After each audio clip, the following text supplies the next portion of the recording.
Oh. 48-hour art check, round Yes. 122.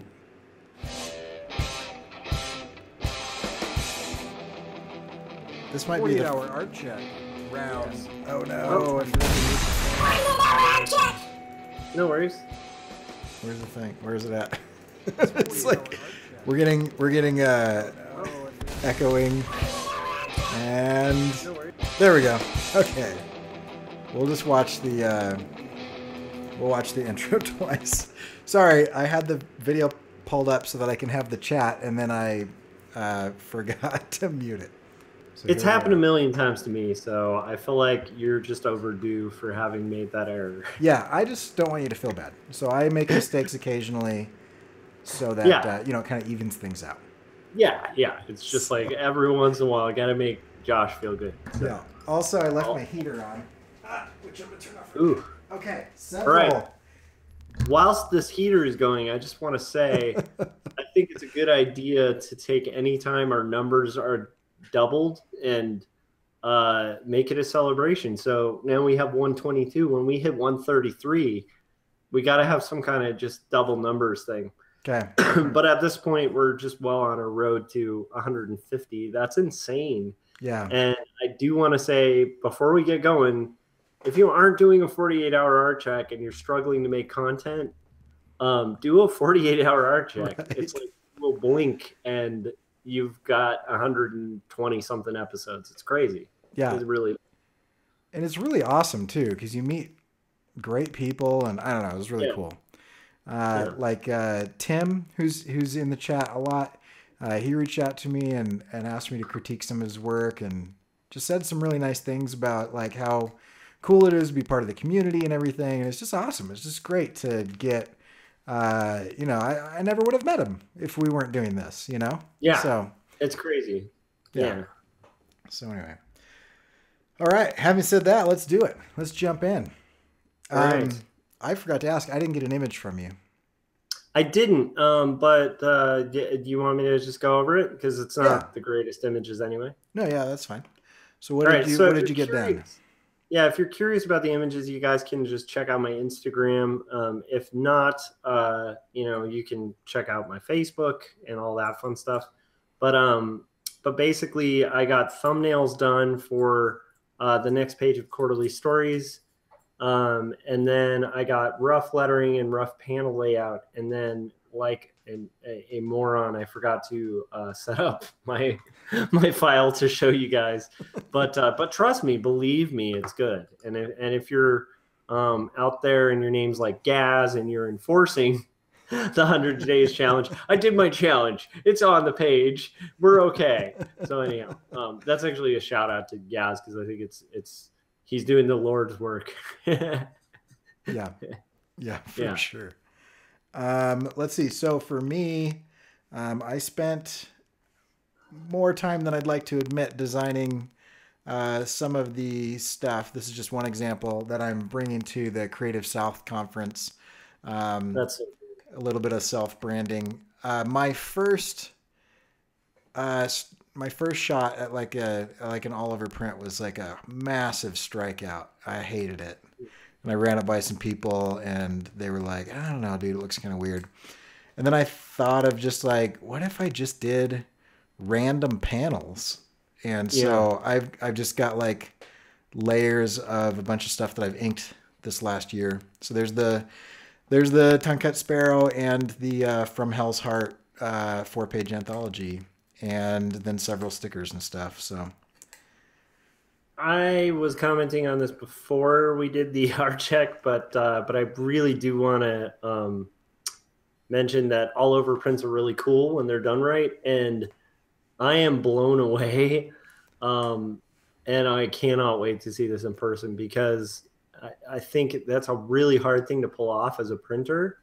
Yeah. And so I'm fascinated with seeing how it comes out, and if that's a capability kind of somewhat on demand, that's a game changer. Like that's something that there were a select few. This is back when I was in apparel.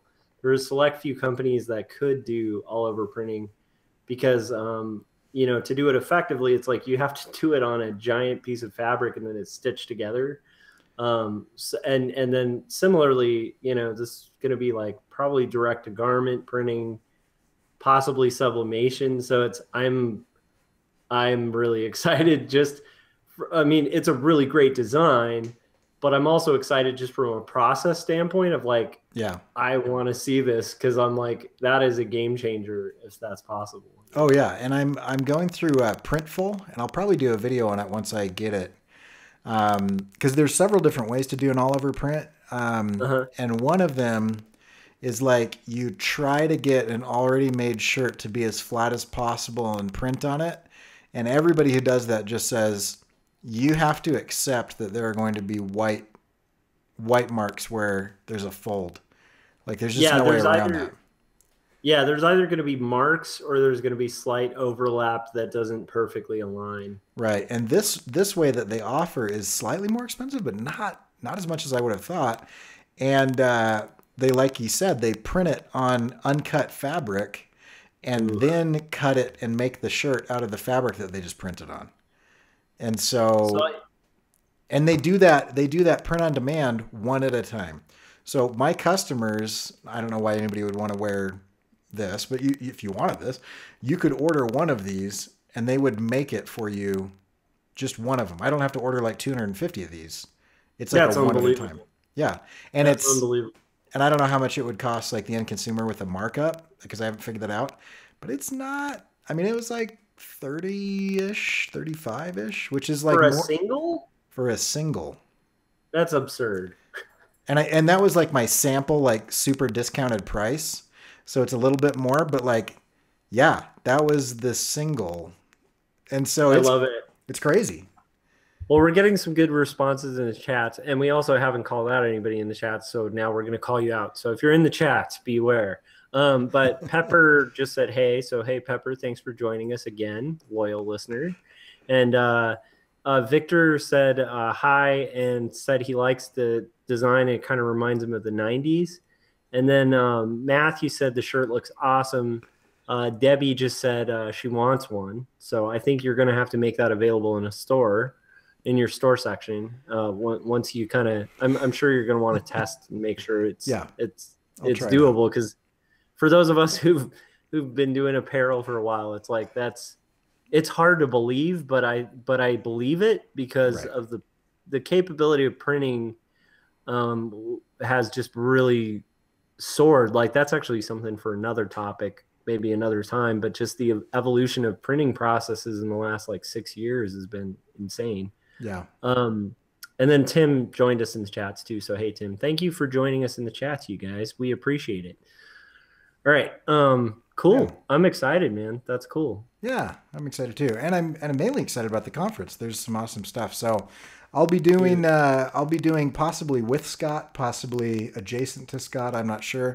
Kind of recaps of that conference while I'm there. It's this design conference. Chris Doe, I forget the guy's name. The guy with the beard that like designs everything. Anyway, there's like Draplin. Yeah, Draplin's gonna be there. Okay. Yeah, because I'm like beard designs everything. It's got to be Draplin. Right. Yeah.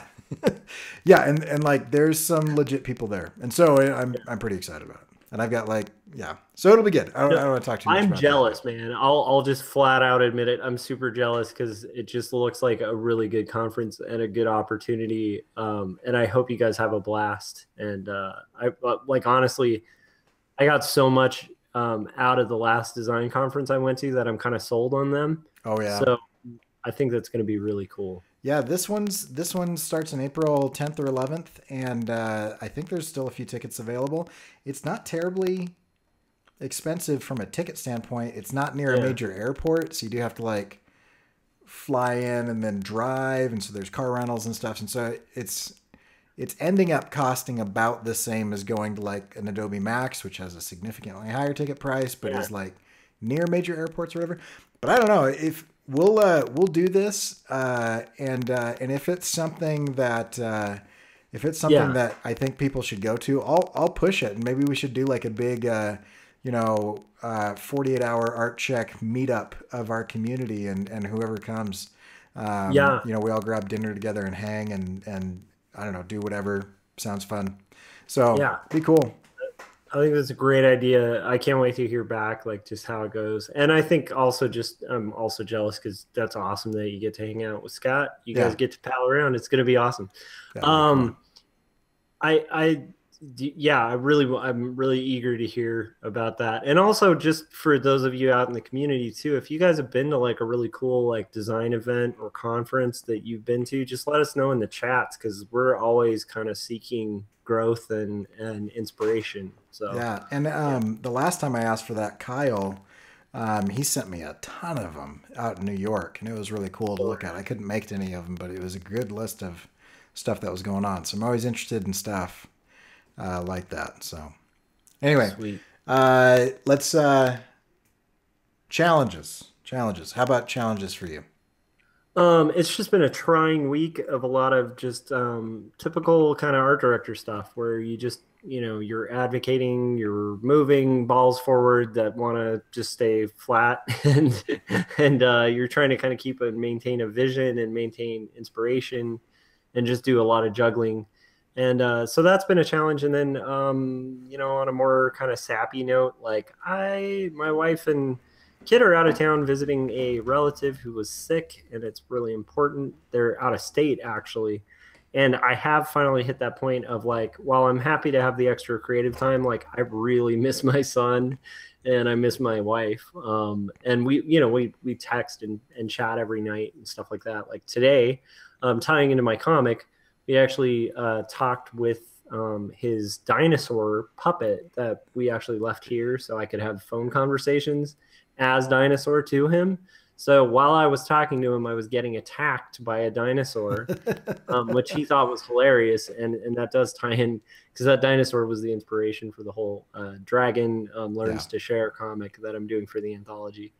But yeah, so that's surprisingly like it's one of those things of it is the best decision, but that is a hard one when you really love your kids. Like it's hard to be away, especially at this age. So yeah.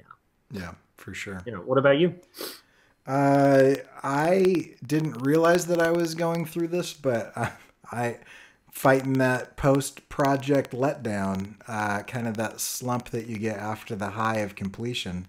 And so Yeah. I finished that 4-page anthology story, and then I just was like, I feel sad. Like I don't know. It's like when you finish a really good book that took forever to read or whatever, or an entire book series or whatever or something, and at the end of it you're like, oh, I was really enjoying those characters and now they're like gone or whatever.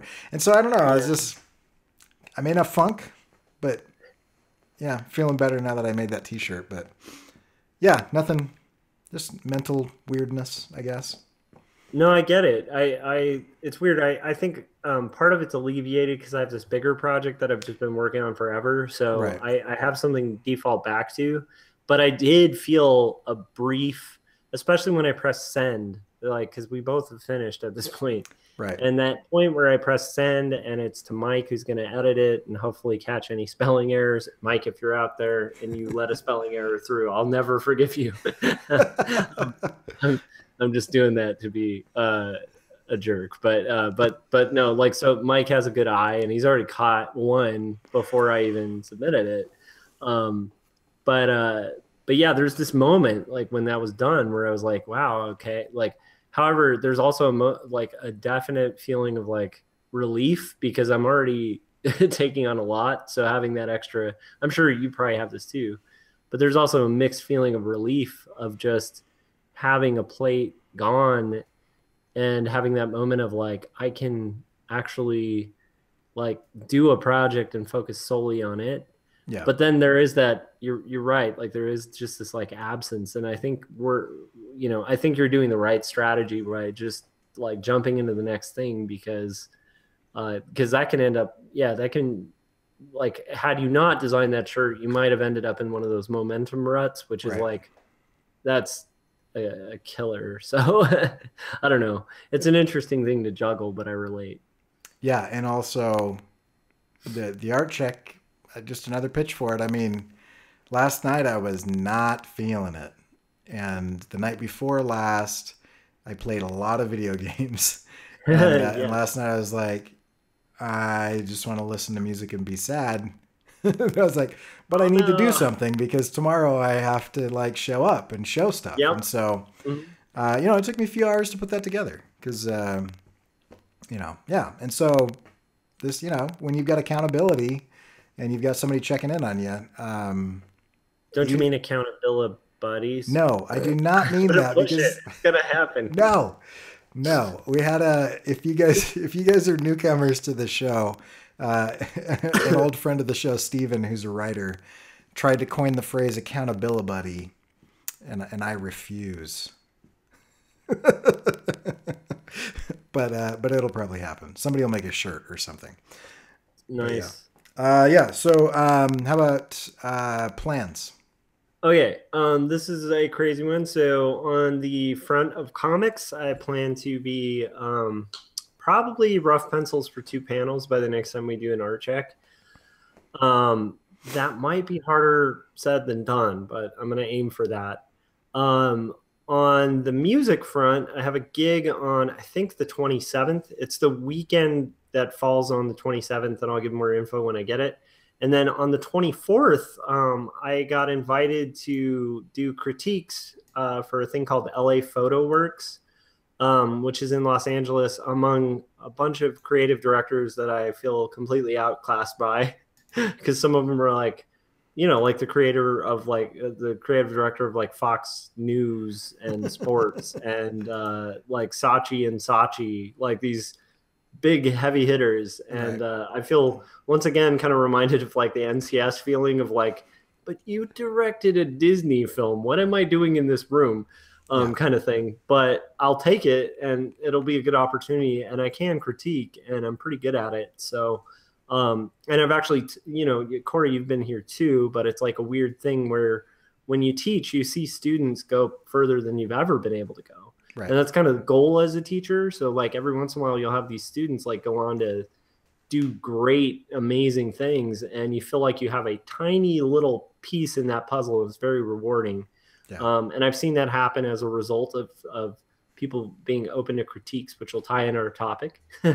But I have seen that happen because if you're able to give an objective critique, like it does free people to be able to kind of soar. And so that's cool. I'm excited about that and still kind of figuring out, like trying to kind of even figure out like why why I'm in it. But luckily before we got here, another advantage of 48-hour art check is like Cory just kind of put me in check and was like, I think you're doing that thing again, that doubt thing. And I was like, oh yeah, this is completely imposter syndrome. Yeah. And I'm glad I was caught at it because Cory and I both struggle from that. We've both been pretty open about working on trying to be able to just take a compliment and be like, thank you,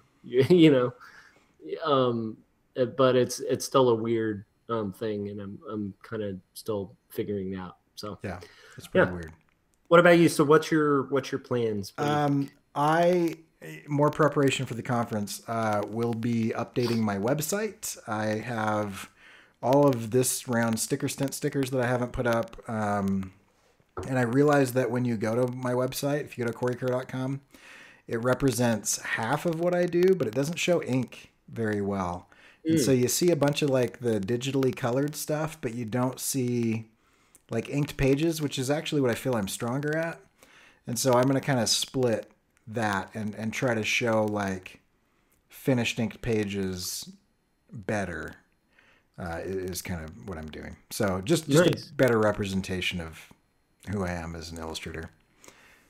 That's cool. So definitely, Cory, I know you usually kind of tune in and stuff, but our casters tomorrow, we're actually having a special guest who's going to be discussing and is kind of an expert in web design. Oh, cool. And so that might be a really rife topic. I know for me, like you're criticizing your own website design. And I'm like, I really need a refresh on my main site mainly. But because it's literally sat refreshed or rebranded and for close to like 8 years now, or about 6 years, I'd say. 6 years is probably more accurate. Yeah. So, yeah, so that might be helpful.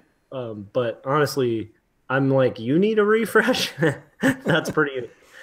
That's Not so much a refresh, but just I need to add content and yes, yeah. Show your inking skills, yeah. man. So Yeah, for sure. that's cool.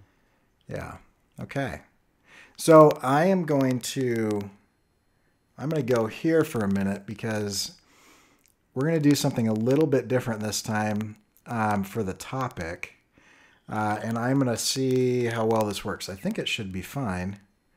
But I'm going to see if I can pull up my Twitter account. And if you don't follow me on Twitter, you are missing out on some prime rants about randomness. Fair point. But actually, that's kind of what our topic is today. Oh no, and it's reversed. Okay, so there's a mirror image of Twitter. Let me. Can I critique that, Cory, really quickly? Yeah, please. I think it would be easier for viewers to see that if it were arranged in the right direction. Listen, you don't know anything about what's going on here, Josh. I just want to tell you that like it's really hard to do what I do, and okay. So I love it. I love it. All right. So without further ado, today we're talking about defensiveness, and so what I'm about to do for the intro title is kind of a gag on that. So hold on just a second. Where's the button that I want to push? I'm trying to control too many things at once. What is on? There we go. Okay. All right. Today's topic is not defensiveness. I'm not defensive, and I'm offended, actually, that you think I am defensive because you don't even understand like the situation, and then I don't actually think that you know what you're talking about. So we're going to start this episode with something that we don't normally start with. I've just had a number of experiences, and Josh has had some experiences. I'm starting to see this attitude build kind of in the up-and-coming generation. And what I would like to do is I'd like to focus on this rant that I did on Twitter. I'm just going to read this. It's a little long, and then I'm going to let Josh talk for a while. But bear with me. Over the last few weeks, I've experienced a super high number of people with a ready excuse for every critique and suggestion for improvement. This is a massively detrimental attitude. I've noticed a number of students, and I'm not singling anybody out because it's a large number, who are completely oblivious to the fact that they might have something to learn. As you can imagine, this is a weird attitude to have in a learning environment, but it's more than weird, it's dangerous. If an individual is willing to lie to themselves to the point where any criticism of their work is inaccurate, incomplete, or not their fault, then that individual is at a complete standstill in their ability to improve. It gets worse. If someone is incapable of seeing where they might improve, they're headed down a path of deluding themselves into thinking that their work is perfect and that the system or industry or school or situation is the cause of their lack of success. The main problem with this line of thinking is that it is a completely powerless situation to be in. I can do nothing if I feel I'm perfect, surrounded by forces beyond my control. Another thing I found interesting about this attitude is that those who feel this way are very good at surrounding themselves with people who enable their powerlessness. If you have a group of friends who will listen to my excuses, or if I have a group of friends who will listen to my excuses and complaints about how the deck is stacked against me and I can't do anything about it, they are further supporting the idea that I'm right in spite of all the evidence of my failure. It's a weird collective agreement to believe an easy lie in the face of a hard truth.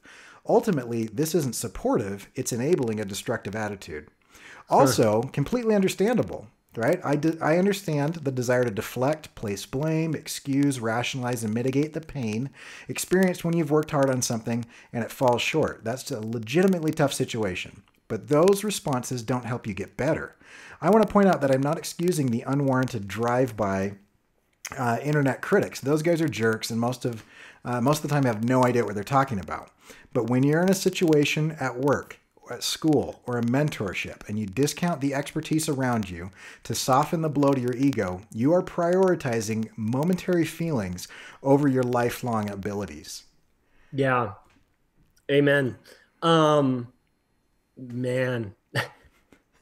you've just described my job in a nutshell. it and I kind of want to get into it because I've never experienced the need to be objective and resistant to be reactionary. There are times, sometimes where you do need to pull triggers and you do need to put up defenses. Um, and they're a lot less frequent than you think. Right. So, I would definitely say, like, in my experience, nothing has gotten me further in my career than the ability to, you're going to get those defensive thoughts immediately. People's instinctual reaction to harsh criticism is usually fight or flight. So it's either to completely ignore, or to go on the attack and defend. And there is something that I've learned, and it requires practice. It's not innate. It's not your instinct. It's actually going against your instinct, and it's very hard to start getting good at. And frankly, I'm still in the process of it. I still catch myself occasionally putting up defenses, and I have to actually stop myself and say I'm being defensive, and apologize, because and so there's a lot to unpack. What Cory was pointing out that's very relevant is, like, there are some cases where defensiveness is completely and utterly justifiable, and not only something you can empathize with, but maybe even the appropriate response. Because some of it does have to do with the intent and the situation. So I'm glad that you specified in that long, beautifully written thing, in the thorough way that you do, Cory, that it's really important to keep in mind that this isn't for scenarios of mentorship, or scenarios where there is a growth component to it. Yeah, and so to give you an example, I have had like a number of students in the last month come to me and ask for critique, right? So they're approaching me and asking for my opinion on their work so that they can get better. And their response to that situation is immediately to rationalize, justify, have excuses, and come up with reasons why the work is the way it is, rather than say, okay, yeah, I see what you're saying. That is some harsh stuff, but I recognize your expertise. I see where I need to close that gap. Now, how can I get there? Two very different responses. Now, there's also something that's important to kind of qualify in here too, which is it's different to explain your mode of thinking. Right. Or to defend against a literal criticism that is incorrect, which happens sometimes too. And there are some cases where you have to actually stand up, because otherwise you're, but a good indicator for all of those scenarios, all of those exceptions, is to step back and go, what's getting hurt here? Right? Is this what's being stated going to hurt my pride? Because in that case, it's probably actually a foolish thing to defend.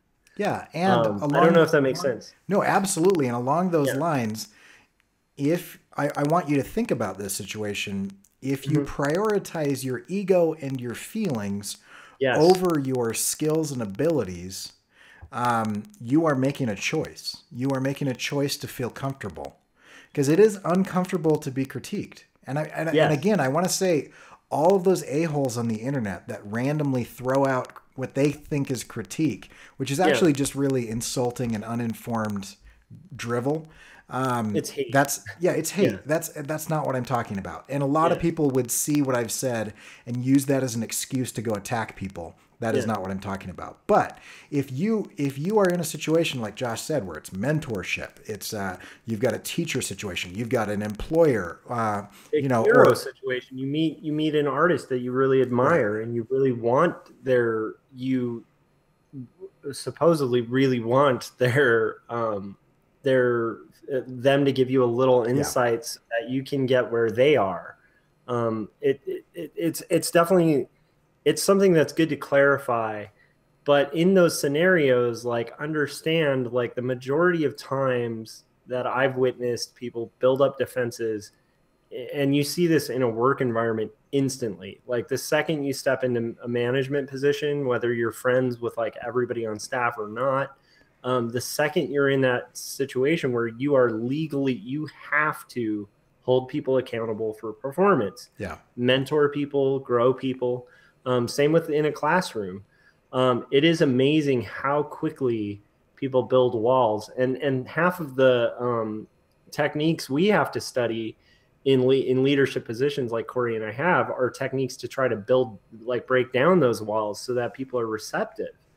And what's interesting is if you can kind of objectively step back and realize that's the scenario when you're asking somebody for critique, understand most of the time, whoever you're asking, let's say I run into somebody I admire, and they take the time to give me a valuable critique.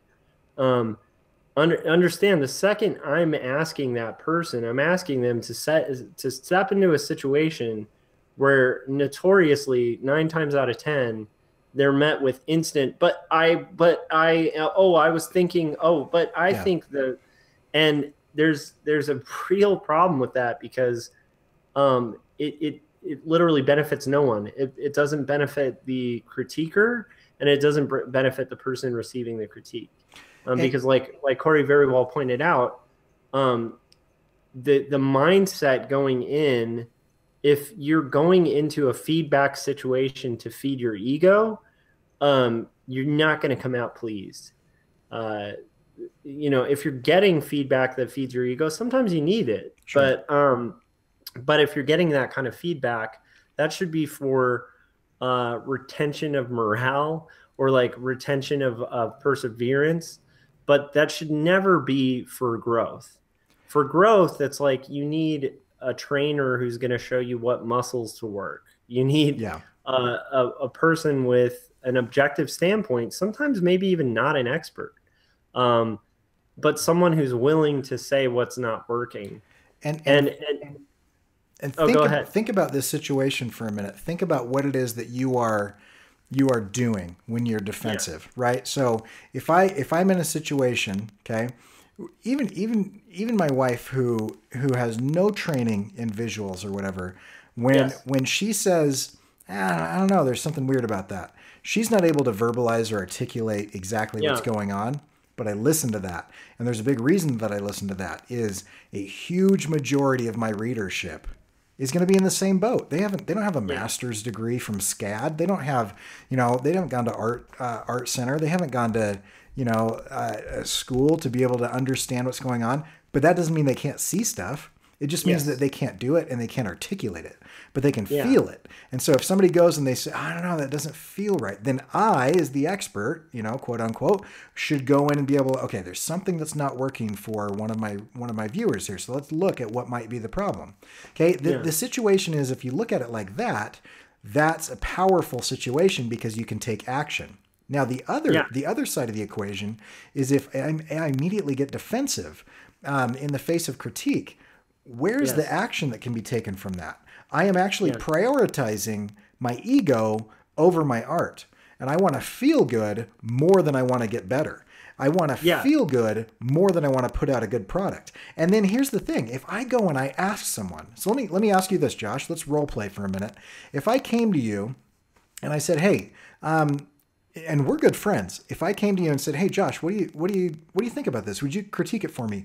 And you gave me some really insightful critique, and my immediate response was to kind of lash out and defend, are you going to do that again?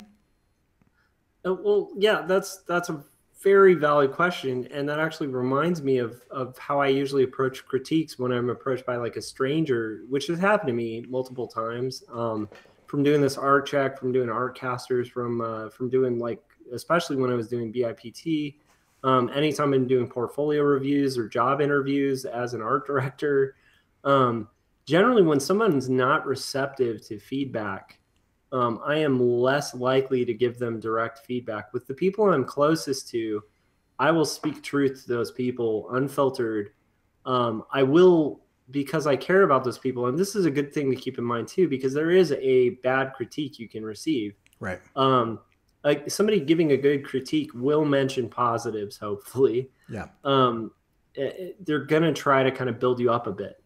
But I'm telling you, the people I'm closest to that I care about the progress of the most, I'm going to get into nitty gritties and I'll keep going until they've heard enough. Like I want to help them get better. And when you care about somebody, you actually tend to be more open to critique them. And that's something to keep in mind too, when you're getting a full critique. You're getting someone's time, their mind, their intuition, and their suggestions on how you can get to your objective. Yeah. And so, once again, I've used this analogy before, but this is a pretty good analogy to bring up. As a friend of mine, Cory, if I were to tell you, like, I'm thinking about taking on Conor McGregor in an MMA fight, would you be like, that's a great idea, man, follow your dreams? Or would you maybe like have a billion questions come to mind? Yeah. Like, and my first questions would be, training? Yeah. What's your training regimen? Are you going to die in the ring?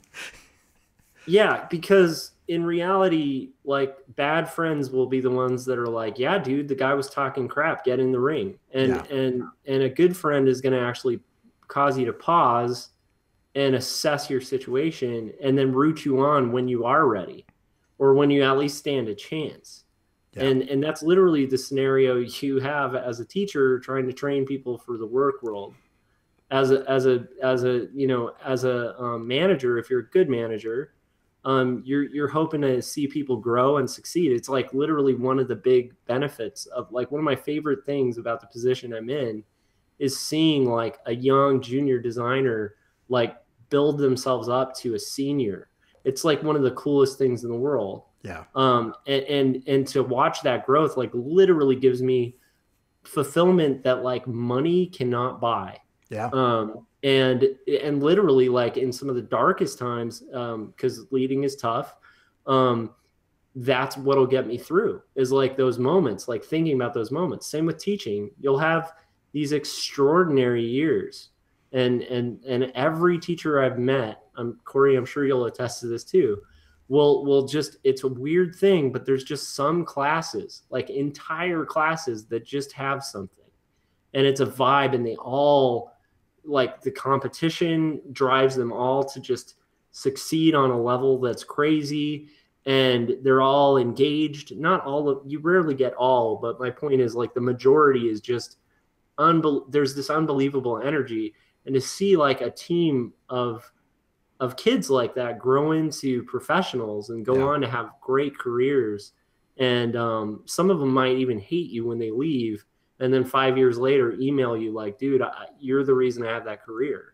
I'll tell a success story. I've been meaning to have. I'm sure you have a ton. Let's hear them. But this one I really like, because I've been meaning to have her on to talk about this specifically. She's my. Yeah. I don't want to out her until I ask her permission. But I had a student who was not good. She wasn't good, and she was also not driven. She talked about being driven a lot. And she would start things and kind of not finish them. She had some ability, right? So then she started getting into a situation where she was in contact with my TA, and he just kept pushing her, like, you need to go talk to Kerr. You need to go talk to Kerr. And so whenever she would come talk to me, I would just lay it out, and I'd be like, you're not doing enough work. You're just doing the bare minimum, and you need to do it, And then she started doing stuff, and then I would just tell her, you need to do this. And she's like, she would fight me on it. And she would fight me on it. And she would fight me on it. And there's a lot of pushback. So I've known her for several years now, because I kind of knew her as a sophomore. And now she's kind of up into the senior level. And eventually she just gave in and stopped fighting my critique. And now I am seeing her almost daily on Instagram, just leveling up, like, once a week, where it's just these huge watershed moments of, once she freed herself up to hear critique, and then put in the work, she has gained huge. I don't necessarily get anything out of that other than what Josh is talking about, which is like, it's cool to watch that happen, right? And Yeah. at this point, I can't even take any credit for it because she is No. putting in a huge amount of work. But it's cool to be around that. And it's a really Yeah. interesting thing to see like the initial pushback. And she wasn't like defensive or like weird about it or anything. She just she felt like she didn't agree with what I was saying, right? And then eventually she thought she'd give it a try, and then all of a sudden it's just like boom, boom, boom, Yeah. boom, over and over and over again, and it's like, yeah. I mean, I look at what she did just a year ago. It's garbage compared to what she's doing today, you know? And what she's doing today is going to be garbage compared to what she's doing next year. And that's not uncommon, and it will happen to every single person who is willing to face the pain and face the uncomfortableness and face your weakness and your faults and your shortcomings and work and push through it and just So produce a ton of work and receive what critique comes and just produce a ton of work more and keep doing it, and you will just continue. There's nothing to stop you at that point in time. Nothing. yeah. So this is a little tip tying into this topic that really opened my brain up. Like I got into management, and like a lot of new managers, I'd never read How to Win Friends and Influence People, which is like the first book you should read Yeah. before you go into a situation where you're having to get compliance from people. Um, and one of the tips in there that I still to this day think is just beautiful, and I forget to exercise because like this is important. Cory and I aren't perfect at what we're talking about. We both probably experience defensiveness in ourselves more often than we'd like. Oh yeah. But the awareness of it is like that's the starting point, because you that's what stops you from cutting someone off. That's what stops you from getting defensive, or when you start down that path, halting really quick and kind of maybe even owning it that you were being defensive. Um, Anyhow, one of the tips in there is what's interesting is people are less likely to advocate for someone who um, comes across as blameless. Um, they're just less likely to be on your side. But what's a weird thing is when you own mistakes and even double down on them, what's a fascinating thing is people start advocating for you. So anyhow, it's just a tip in that book was like to kind of make it a game in a weird way where if there's 10% of truth to someone's criticism, to grab that 10% and respond as if it's 20. And what's weird is that person will go from being an attacker to a defender of you like 9 times out of 10. And I've put this thing into practice. I forget to do it multiple times, and that little trick has worked multiple times, because the truth is no one in their right mind kind of enjoys being in a critique scenario, even the critiquer. And you get used to it, and you start to learn things that are enjoyable about it. So the point is, like, you're actually creating a scenario where the person's enabled to not only critique, and this is a person who maybe even has bad intentions in their critique. Like, let's say you have the worst teacher. You don't have Cory. You have, I probably have maybe 2 teachers like this in my life. And by the way, I had teachers I thought were like this, and then later on realized years later when I finally understood some of the lessons that I learned, like, oh, they were the best teacher I ever had. Right. So that's a fine line to draw. But the point being, I did have some bad teachers who just were in it for ego themselves. And they would give critiques, and it was literally to feed their own ego. But even in scenarios like that, like, it's amazing how much they actually become beneficial and start giving the critique you need when you own your errors. Like when you actually own, like, I don't know how to draw feet yet. Yep. Like, it's amazing how defensive a student who draws feet, like, weird bloated sausages, will get when they're asking for a critique on anatomy. Yeah. And you're like, okay, well, your feet are off, like foreshortening's off. These are measurable things. They're not like subjective statements. It's like if you're asking, does this properly represent human anatomy? That's a subjective question with a subjective answer. Um, it's not saying, is this pretty? Like that's a little more vague Right. and calls for a little more subjectivity. But if you're asking specifics and you're wanting specific critiques, or you're paying a ton of money to go to school to learn foundations, which are about specific subjective things, I mean, not subjective, specific objective things. Yeah. Um, then like be open to hear that like you're not perfect at drawing feet, and welcome to the club. Like look at Da Vinci's sketchbooks. Why do you think Leonardo da Vinci spent so many hands on his sketchbook? Do you think he was just enjoying drawing hands? I suspect that he was frustrated that there was something wrong with the hand. So he redrew it. And he redrew it because he realized by repetition and acknowledgement of your own errors, like you actually get better and you level up and you become Leonardo da Vinci. Yeah. Like he didn't grow out of a hat. Like he didn't, it's not a magician's trick. Art is hard work. And, in order to learn how to lay brick properly and build a wall, you got to hear a master mason sit you down and be like, here's how you lay brick. Like, here's the order you want to lay it in. You can try a different order and you're going to end up with a wall that collapses. This is what works. And one other thing I want to qualify with too is like, there is a difference between if I'm saying this is what works and you hear me out, like let's say I'm the master bricklayer in this scenario, and you go, what about this pattern? Right? That's different than being defensive. Right. That's presenting something new to the conversation where both people can benefit. So I also want to be clear on that. Like, I don't think getting proper criticism is going to be from someone who's not open to hear better ideas, because that's a whole other topic. But yeah, I agree. I have noticed like a real, I think it's a tendency in all of us. I don't want to just put it on the generation after us, because I see it in myself. Like I think it has a lot to do with the human condition, and it has a lot to do with a level of maturity.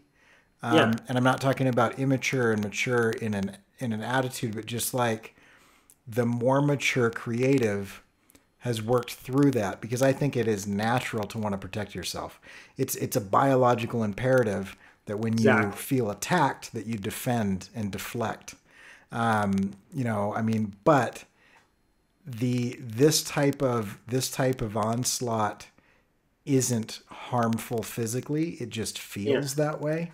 And so once you mature past the point of realizing like, oh, okay, this isn't going to hurt me, this is going to help me, my initial gut reaction to try to excuse and defend and justify is actually counterintuitive. Then I need to take it. Then you mature to the point where that becomes useful. I think this is a good place to stop, because I'd like to do one or more episodes on this. I think there's a lot more that we could say about this. It's a really good topic. And yeah, we definitely need to cut it, because like I have like 50 analogies that have come up. So I want to throw it out to the community and ask you guys, be honest. What is your reaction to critiques? Your initial reaction, your trained reaction. What do you do and how do you think through, those times where you just feel like, oh man, that just ripped me to shreds. How do you work through that and turn that into something actionable and something useful? Because the wrong type of critique at the wrong time can be super destructive and demoralizing. So I'm curious on the tools in the community of what you guys have built up, either mentally or from a practice standpoint, and how to do that. Leave that in the comments on this video. And one to add. Sorry, one more question. Yeah. Have you guys ever had? This is a curiosity thing, because I have. So I'll answer that with yes, I have, and maybe give specifics next time. But have you guys ever had a moment where you asked for a critique, but really you just wanted to hear "This is awesome." Who hasn't? But I want to hear like specific scenarios. Like, have Yeah. you asked like a hero where you just wanted them to pour on the sugar and they give you a real crit? Yeah. And you could honestly step back and be like, I didn't really want to critique. Right. Because it's socially awkward to say, "You're my hero. Would you say something nice about this thing I made?" Yeah. That's weird. But that's oftentimes what we want. Yeah. Yeah. I'm curious though. I want to show the fact that I think we all have that. So, all right. Yeah, let's do it. Okay. So if you want to check out Josh's stuff and see what he's working on, you can always go to quarterlystories.com if you want to check out my stuff. And within the next day or two, my newly revamped, sort of shined up website, go to corykerr.com. And if you would like to subscribe to this podcast, the audio version delivered direct to you Tuesdays and Thursdays, most likely, then go to corykerr.com/48hr and you will see it on Stitcher and Google Play and Spotify and iTunes and all kinds of different places. And you guys are awesome. We'll catch you in a few days. All right.